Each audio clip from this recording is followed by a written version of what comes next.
Okay, Day 126, Hillary's Henchmen, Part 2.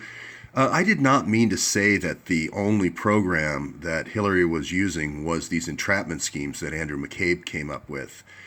What I meant to say, much like the Phoenix program going all the way back to the 70s in Vietnam, it is just one of many, many, many programs to target your political opponents.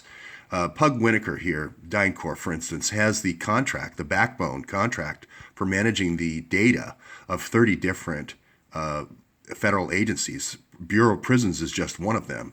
By releasing people out in the Bureau of Prisons and making them informants, let's say for another agency that he manages, well, whoever, Steve Feinberg now, DEA. I can have DEA agents go sell your kids opioids.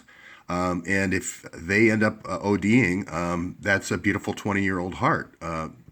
And I published from Zero Hedge recently showing how the upswing in opioid deaths has now passed gunshot deaths. And that's gunshot deaths including suicides.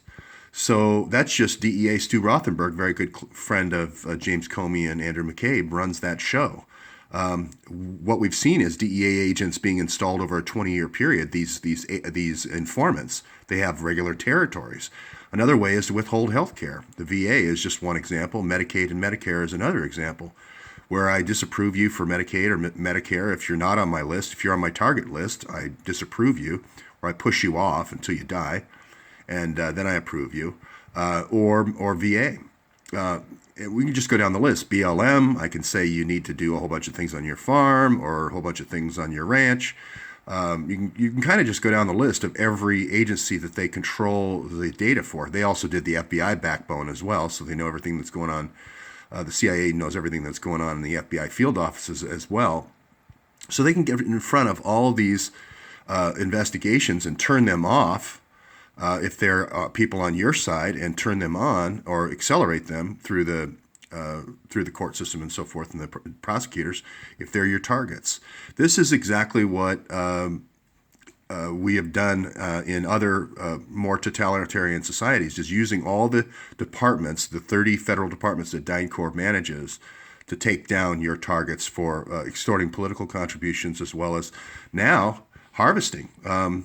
And again, the opioid crisis is the best example. Now, even though Alistair Cook, for instance, I don't know if everybody remembers Masterpiece Theater and Alistair Cook, he was in the New Jersey Boneyard case where they were scavenging graves for bone marrow.